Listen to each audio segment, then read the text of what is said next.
tuning into the destination for TV superfan discussion, AfterBuzz TV. And now, let the buzz begin. What's going on, AfterBuzzers? Welcome back to How to Be a Host, Used to Be Host Highlights. I'm your host, Olivia Gabaree. Tonight, I'm interviewing Nakia Monet. I want to call her Kiki because every single time I talk about her, I'm like, Kiki Boom Boom, because that's your IG. But what's going on? Hey, girl, hey. Dude, I caught you fresh out of the studio because Sure you were did. just doing a show, and then you had another taping this morning, too, so. It's a lot going on. I don't know what sleep is. It's hard being on camera. It's just all hard the being a time. host. No. I'm very grateful and I appreciate it. And it's a lot going on a Thursday. Yeah, but I'm so here for it. what show, you just came out of a Shonda show, right? Brand new Shonda Rhimes show. It's called Station 19. It is a spinoff off of Grey's Anatomy. So if you know Shonda, she literally has Thursday night filled up. So everyone here is for a Shonda show because you have Grey's, you have How to Get Away with Murder, you have Scandal, and now us, Station 19, and it's the Fire show. So at first I was like, oh, this show's probably not going to be as great, but it's actually one of the best shows so far. Do you feel a lot of pressure covering a Shonda show just because it has like such a huge following? I do. And I'm like, man, I don't want to disappoint the Shonda fans. Yeah. And I don't want the Shonda fans to also come for us and murder us, which I actually enjoy. I love when fans interact with us and they tell us, because you actually learn from the fans, because these are super fans who have been watching maybe Grey's Anatomy or Scandal when it first started. So I love when people chime in and they tell us, like, guys, that's not how it's supposed to be done. So I am a little nervous because it's a Shonda show, but it's a pretty good show. Yeah, but I mean, by this time I feel like you're an after show pro because you've literally been on like 20 plus after shows. That's a fact. But aside from after shows, I mean, you do red carpets, you do spotlight ons, but something that I particularly want to learn from you is, I know before you were in LA, you're from New York, and you did some hosting there too, right? Can you tell me a little bit about that? Like, is it different hosting in New York than hosting in LA? Well, I think New York and LA is just different in general because they're both different cities, and I feel like LA, it's a little bit more of, it's a lot of entertainment.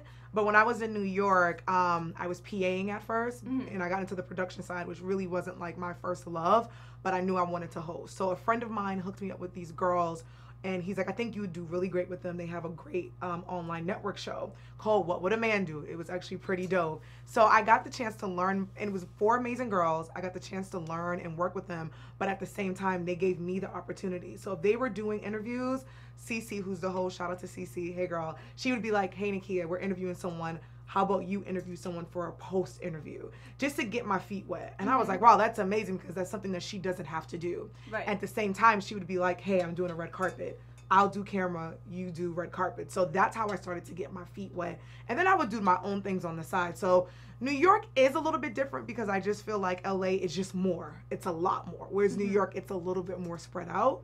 And I feel like in LA it's more movies, whereas New York it's a lot of more TV and music. Oh, okay. Yeah. So it was sort of like a word of mouth networking type of deal. It is like that in New York. Like LA it is, but I feel like with LA you can get gigs easier out here because we're all doing the same thing. Being that we all work in entertainment, we're actors, we're directors, we're producers, we literally would work on a show with someone else, and then when that show is done, that one person will be like, oh, hey, I think you'll be great for this. Whereas New York, it's a little bit more tougher because we're all hustlers and we're grinding, and it's not as many opportunities. So a lot of us hold on to those positions and they don't let them go. Yeah. So that's why a lot of people come to LA and then maybe they go back home and they build up their resume. So that's something that I definitely started doing. Okay. Yeah. And so doing red carpets there, I mean, here you spoke about how there's more movies and there's more television, but is the dynamic different or is it pretty similar? It's pretty similar. I will say being here, because I am with AfterBuzz TV, it's a little bit easier and you feel a little bit more comfortable because you have something that's holding you down. Whereas in New York, a lot of the outlets were people doing their own things, which is not a bad thing, which is actually amazing. But I was looking at that like, wow, like here are these people taking this chance. They're their own outlet. They're not what like an ABC and MTV, E! News, TMZ, and where TMZ is big out here, there's maybe only one person in New York working for TMZ. So that's the difference. But the dynamic's pretty much the same on the red carpet. You get the same celebrities, you get the same publicists, you get the same people, and sometimes they will have the same red carpet or the same event. Say like for instance, I just did a screening for a movie called Unsane. They're literally doing the same thing in New York. So it balances out. It's kind of the same thing. Yeah, I mean, I feel like here it's so, I want to say oversaturated because there's literally like 100 networks all chasing the same thing. Yes. So I want to kind of figure out the vibe there. Like, I didn't know if there was as many networks there, but I guess it's just more of an independent type deal. It's more independent, but I will say on the red carpets, I do have a little bit more room when I'm in New York. Yeah, that's for sure, probably. Because as you know, LA, like you said, there's so many networks and there's so many people trying to get on. Whereas New York, a lot of the outlets that function, they're based out here in LA. So you may have somebody from E, you may have somebody from TMZ, but a lot of times in New York, it's paparazzi. It's people taking photos. Right. So you don't have as many people on the red carpet asking questions. And if you do, you may have like someone from The View or someone from ABC, but you have a little leg room in NYC, I think, than LA, because there's too many of us out here in LA. So when you finally got to LA, I know that you tried for AfterBuzz a couple times. I mean, obviously, it has a happy ending because you're here now, but is there like a lesson to be learned from that, you think? Yes. So when I first moved out to LA, I was I think like all of us, I was pretty obsessed with Maria Menounos in a healthy way. Wasn't like a stalker. Because I'm from New York, but I grew up in Boston, and she's from Boston, so I kind of followed her career, so I knew what AfterBuzz was. And this is the New York LA difference. There was nothing like that in New York City. So I'm like, man, as soon as I moved to LA, I gotta apply. Literally as soon as I moved here, I remember I started working at my job, and I was like online, not working, and I'm like, how do I get to AfterBuzz TV? And I did the application process. Yeah. So when you first come in, it was totally different now from what it was. We came in, we did the cool seminar, we go home, we do the audition, and I thought I killed it on tape. I was like, yes, I'm about to come in here and kill it. And I got the no rejection first. But what I did like from it and what I do love from AfterBuzz, it's always a teaching moment, because not only did I get the no, I got the explanation and I got how to make myself better. And they gave me a lot of positive compliments. They're like, you're great, but here's some things that you can work on. Try back in 6 months. So I'm like, all right, I got this. 6 months go around, and I literally was counting down. I had a calendar and everything. 6 months came around, I did literally the same thing, and I got the no again. So at this moment, I'm heartbroken because I'm like, damn, like maybe hosting is not for me, because they told me no twice. This is crazy. I love this. I don't know what to do. So at the time, it was Roxy, and she's like, hey, here's the thing. We want you to come in because we really, really like you. Come into another seminar, and we're going to do this again. And that's what I love about AfterBuzz TV, because it's not just a no. You're not just rejected. It's a learning experience. It's like, here's how we can help you, because we want to help you be a better you. I came in the third time, and I'll never forget this. After I came in for the seminar, I flew home to New York, and it was around my birthday. And I went to brunch and got a little tipsy. And I remember I woke up from my nap, and thank God we're 3 hours ahead, because I woke up like, I knew there was something that I had to do. And I'm like, my video, I have to do this AfterBuzz video. And I did that AfterBuzz video. And I definitely had more confidence. All the notes that Roxy and everybody from AfterBuzz gave me, I literally followed the rules. I did what I had to do, and I got the email that I got in. So I just want to tell everyone to never give up. Like, and I know that sounds corny and cliche because everyone says it, but that's a fact. Like, never give up, because one door closes, another one will open. And like you said, it's a happy ending, because I've been here for a year now, and it's been a blessing, and I'm learning so much. Yeah. I feel like that's the biggest lesson in just all of the entertainment business is like, persistence is key. And like, as tarnished as your soul can get when you're like, damn, I don't know if I should even be a host, like maybe it's not for me. I mean, if you want it, you have to go after it, right? You really do, and it shows like how hungry you are. Like, if this is something you really love, you're gonna go for it. And that's what I wanted to show everybody at AfterBuzz TV, like the people in charge. I'm like, I'm hungry. I want this. Yeah. Though I was denied twice, but it wasn't like, oh, you suck, we never want to hear from you. It was, this is how you can elevate. This is how you can be great. So I tell everybody, you know, and especially if you've been doing something for a really long time and you've been told no a lot, I'm telling you, if I can do it, anyone can do it. So I just want to let everyone know, no matter what you do, whatever field you in, to definitely keep trying. And if you're hungry, and if you're confident, and if you're positive, and you put it up in the air, it definitely will come true. Right. That's a fact. It's a fact. So outside of hosting, you produce as well. Yes. I know you do a ton of stuff. I see like Watch TV, see your name in the credits and shit. Like, that's amazing. Yeah. But how does that contribute to your hosting? Like, do you feel like your producing eye and background makes you a better host? It does. I will say, I never thought about this at first. So when I started off as a PA, I was just like, oh, I need a job in my field to get paid. And I worked my way up as a producer, which was tough, but I did it. So now as a producer, which I want a lot of hosts to understand this, like, go for the producer jobs. And this is something where I was like, oh, I don't want to be a producer. I want to be in front of the camera. And that's something as hosts that we have to learn. Like, it's okay to learn something else, because if you learn something else, that's going to give you your opportunity. Dude, it's more than okay. It's almost required. It's required. You have to learn, because as a good host and as a producer, now I'm a producer. So now I can create my own content.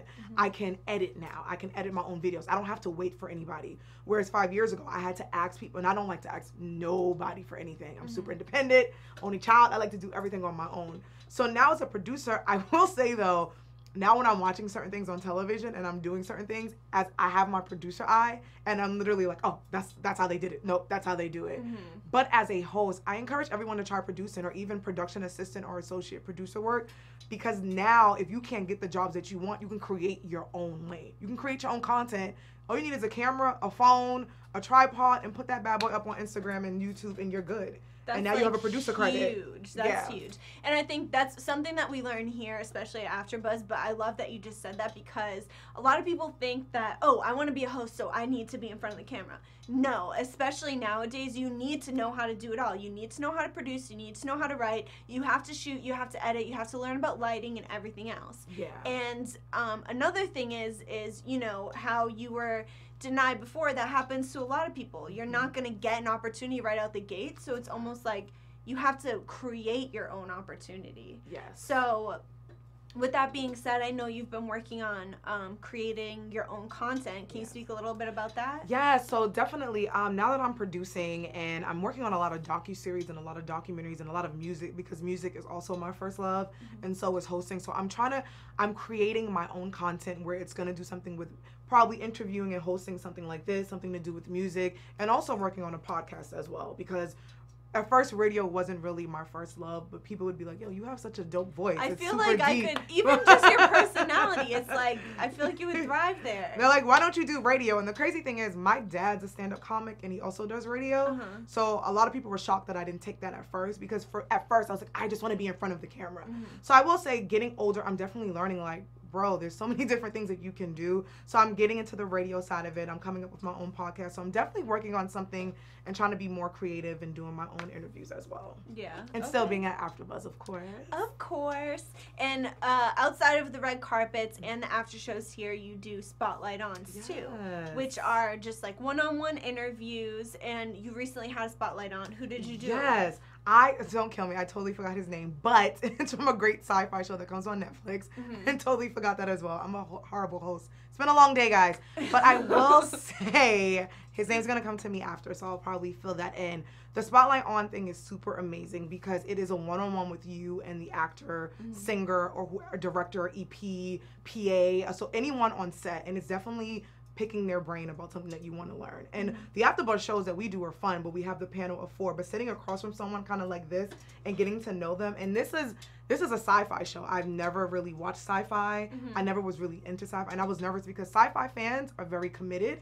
They don't play no games. So I was very nervous to do this interview. So when we did the interview, it was really great. We had great conversation. And after that, that's what led me to say, you know what, maybe I should do something different. Maybe I should sign up for maybe a sci-fi show. So now I'm doing iZombie, which is in the sci-fi comic realm, which is also pretty amazing. And the interview was great. The fans loved it. They were writing me on Twitter, and they were asking me if I'm going to do more sci-fi shows. So I was like, okay, maybe this is a thing. But the Spotlight On thing is awesome, because it's also something where you can learn as well if you want to be a good host. Because with the 4 of us, when we're on the panel, we're doing our thing, but I think the one-on-one's a little bit better, because you're learning, and you're learning how to interview someone pretty much. And I think it's important to note, as a host, there's so many people that are like, oh, I strictly want to do entertainment news, or I strictly want to do this, but you have to be open-minded, because you didn't like sci-fi, but now you have sci-fi fans. Like, who would have thought? It's a fact. And I give that credit a lot to Keven, our guy here, because we had a seminar and he literally gave that speech. I think it was the end of last year, and he's like, you guys need to have a niche. You need to do something different. You need to, and I think that's when I did that sci-fi interview, that was, I'm sorry, I'm spitting all over the place. I'm so excited. That was something different from me because I would have never signed up to do that. And now I'm on different shows and now I'm doing different things. So you're absolutely right. As a host, you have to be open to do different things because you never know where that market or where that audience might come from. Yeah, and you could just get an opportunity randomly that it's like, well, if I want to be on camera, I better learn about sci-fi. Because there might be a show that someone's not touching. There might be, you might not even be into cooking, but there might be a cooking show that's sitting there that no one is touching. You can literally take that, spin it, and making your own and get your own audience, bring them to another show that you're doing. So it's very important for hosts to learn how to do different things and to be open-minded. I get it. We all want one thing and we all have a goal, but get behind that camera. If you're here at AfterBuzz, ask Bree, ask Steve, how can I help? How can I produce? How can I edit something? Because I'm telling you, that is going to make a great host. It makes you more valuable than someone who doesn't know how. That's a fact. And you can get more jobs that way as well too. Oh, 100%. Because when they're looking for hosts, they're looking for people to do all that stuff. They want like one person that wears many hats, because if you only have to pay one person, you're much more valuable than someone who they have to pay a whole team. Exactly. So guys, learn, learn, learn. And so with just back to the spotlight on thing, you've done red carpets before, but this, of course, this is way more intimate than just, you know, walking by 50 Cent and getting to ask him a couple questions, which I know you got to do. How do you prepare differently for something like this? It's tough because, especially if you've never done a spotlight on, and the one I did was my first spotlight on, so I was super nervous. I'm like, okay, how am I gonna attack this? So I had to study who I was interviewing. So it was literally me studying him, his character, the show. The great thing is Eric McCormick's on that show and we do a Will and Grace show. So that was something that kind of gave me something to talk about. And you're nervous because you don't know who the people are. You know their characters, but you have to kind of warm them up. You have to get to know them a little bit better. So it was a lot of researching. It was a lot of me finding interviews that he did before and picking out the fun things, because I think it's also cool because, you know, celebrities and people who do these interviews, they're so used to the same questions. How do you feel about this? How do you get into this? But I think it's dope when you ask them pretty cool questions. So I learned that he was obsessed with Christmas. I too am obsessed with Christmas, and he was from Canada. So that's how we started going, and that's how we started talking, and that literally broke the ice. Then we started talking about food, and the interview started to flow. So I was super nervous. I had my questions in front of me, but as soon as I broke the ice about Christmas, it's like I didn't even need my questions. And the interview started flowing, and it was like we were two best friends, and as the time was going, we had to end, and I was like, wow, this is actually pretty great, and he had such a good time, so.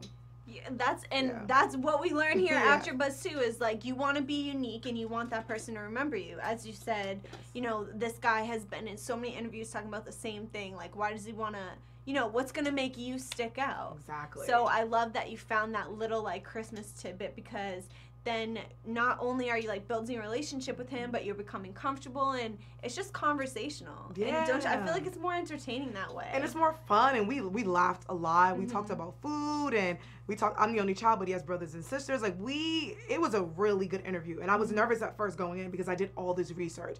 So I tell people, like, don't be super nervous, do your research, but also find like other interviews that they've done to pull from those questions, because it will surprise them to see how much homework you've done, and it'll even surprise their publicists. Because if you can find something from an interview from a year ago that they said, and you can bring it up, as long as it's good and positive and it's nothing crazy or bad, and you can be like, hey, I heard that you love Diet Coke. Isn't that wild that you went to like a Diet Coke factory? That stuff wows them, because they're like, wow, not only did you care about learning about me, you care about this interview. So that I had a really good time. And then you build a relationship, and sort of like they respect you more in that way. Yes, and he follows me on Twitter, so that's pretty cool. He follows you on Twitter? That's a relationship. He's pretty down to earth, and even his sci-fi fans who watched the interview, they came and they showed me major love. And now they watch a lot of shows that I'm on that's not sci-fi, and they'll write in the comments, they're like, are you coming to do a show by any chance? I'm like, I got you guys. That's so I'm doing dope. iZombie now, which is kind of in that realm, so hopefully they're good with that. Okay, see, now you got some fans. I got some little sci-fi So fans. before we go, I mean, you do 1,500 shows, but what shows are airing right now that we can catch you on? So right now, you guys can catch me on Teen Mom on Mondays with my girl Bree. On Wednesdays, I'm doing iZombie. Thursdays, I am doing Will and Grace, and now we're doing Station 19, which is Shonda Rhimes' brand new show. So that's what I got going on currently. So busy. And where can everybody find you on Instagram, Twitter? You guys can find me on all social media, Twitter, Instagram, probably Facebook, and Snapchat too, at Kiki Boom Boom. Don't judge the @ name. It's my surname. Legendary now. Everyone calls me Kiki Boom Boom here, so that's Key, Key, Boom Boom. show me love, talk to me. I love you guys. I love everybody. All right, well, thanks for coming through. And Thank you. I'm Olivia Gabaree, aka The Real OG. You guys can follow me at @TheReal_O_G, and I'll see you next week, Thursdays, 9 p.m. From executive producers Maria Menounos, Keven Undergaro, Phil Svitek, and the entire AfterBuzz TV staff, we would like to thank you for listening to the AfterBuzz TV network. To watch or listen to other after shows and post comments or questions, be sure to visit AfterBuzzTV.com. I'm Sir Richard Wentworth, and this has been a presentation of AfterBuzz TV. Buzz you later.